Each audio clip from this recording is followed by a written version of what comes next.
Hi, kindergarten. I hope you had a great spring break. It's Mrs. Barnett, and once again, we are learning in my living room. So, today I want to talk to you about something in science called living and non living. So, I have a great question for you. How do you know something is living? Think about that for a minute. When you know, I want you to turn and tell somebody close to you. Maybe it's your brother, maybe it's your sister, maybe it's a grown up. Turn and tell somebody how you know something is alive. Hmm. Hmm. Hmm. Well, you know what? Those are all great things. And if you don't know, I thought maybe we could use this book to help teach us a little bit about things that are living and things that are not living. So I'm going to read this book, and I'm going to apologize right now, boys and girls, that my windows are open. So if you hear some noises in the background, it's probably stuff from outside. All right. So here is a table of contents, just like our friends talk about when we read at school. So it tells us living and non living things on page 5, what living things do on page 9. And then, if I want to know if something is alive or not alive, I can go to page 21. And I'm going to put this in my lap and read it, and then I'll show you the pictures. Living and non living. The world is full of living and non living things. Frogs are living things. They breathe, they eat, they grow, and they move. So that sounds kind of important that living things need to do 4 things. They need to breathe, they need to eat, they need to grow, and they need to move. So that's maybe something you can ask yourself. Rocks are non living things. Rocks are made of minerals. So some of you are thinking in your brains right now, Miss Barnett, rocks, they move. I can pick a rock up and move it from one place to another. But did the rock move by itself? That's the big question. What living things do? Did you know living things do things? Of course they do. All right, here we go. Living things act in different ways than non living things.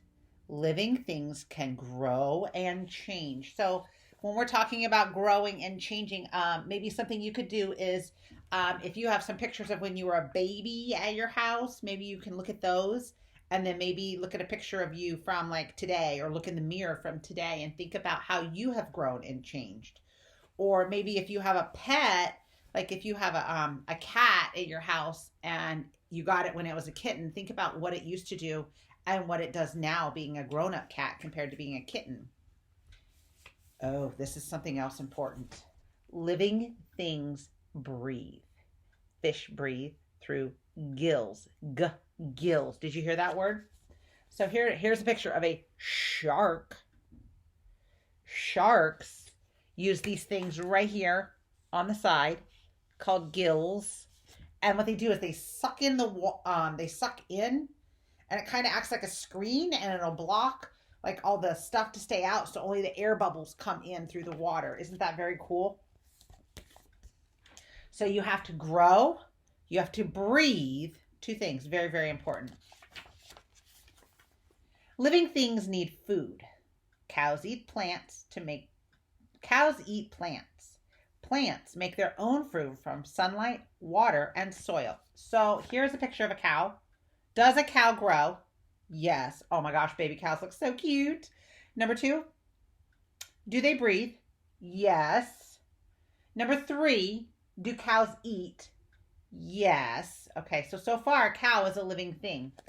Now, some of you, let's really talk about that third sentence there. Plants make their own food from sunlight, water, and soil. So some of you are probably wondering, are plants living things? Well, do plants grow? The plants in my yard in the spring and summertime, they grow, especially in my garden with my vegetables. Do they breathe? Yes, but you can't see them because they're plants and they're always sucking in their air by themselves, and we just don't see it.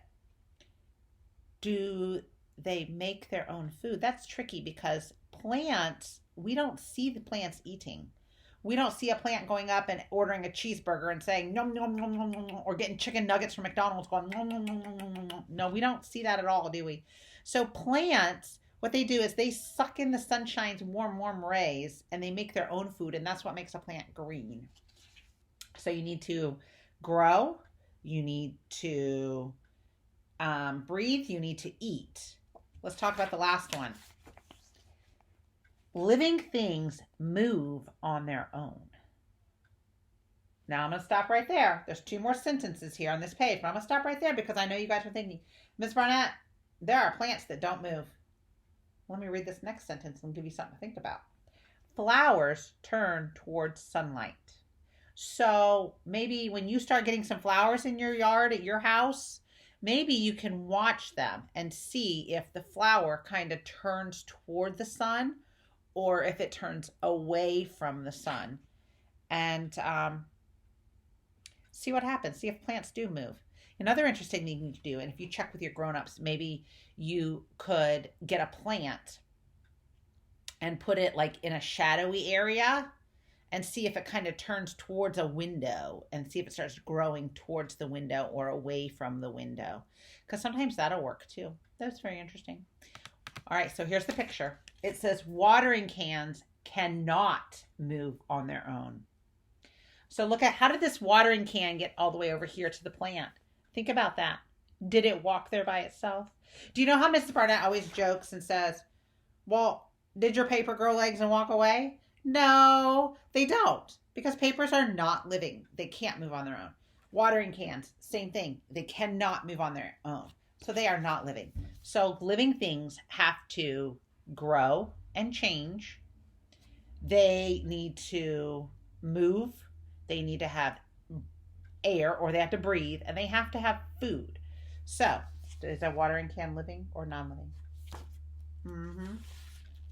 Living things react. Oh my gosh, this page is so cute. I'll show you in a minute.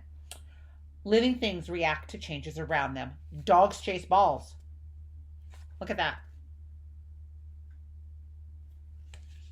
Balls can't see or hear the dog. So the ball's just going to lay there when the dog comes running, right? Think about it. If you have a dog in your house and you go outside and you throw the ball and the dog runs to get the ball, does the ball run away from the dog? No, because the ball's not living. That's right. Living things grow older and they die. Leaves grow and change color. So think about like plants. So they grow all summer, all spring and summer long. And like in the fall, the trees, the leaves, they change colors, and then the leaves fall off the trees. The leaves are what we call dying. They're not living anymore, and the tree will get new leaves. So the leaves grow and change color, and the leaves fall to the ground. And that happens with all living things. Alive or not alive? And this is the question and the activity you're going to do today. So please, please, please pay attention. Farms are full of living and non-living things. Look at this picture. Which things are living? Which things are not living? And I'll post this picture too with the video, and I'll put an assignment too to have you go on a hunt, maybe around your house or maybe around your yard. See if you can do some interesting things with living and non-living things. So boys and girls, that is it for our story today. I want to say thank you for hanging out today in my living room and let me read to you guys. I miss you guys so much. Can't wait till we can talk again, be together again. Oh my gosh. Don't worry, I'm saving lots of crafty supplies too. Cereal boxes, some cylinders, all kinds of things. We're going to get crafty when we get back together, guys. So I will see you soon. Love you guys. Bye.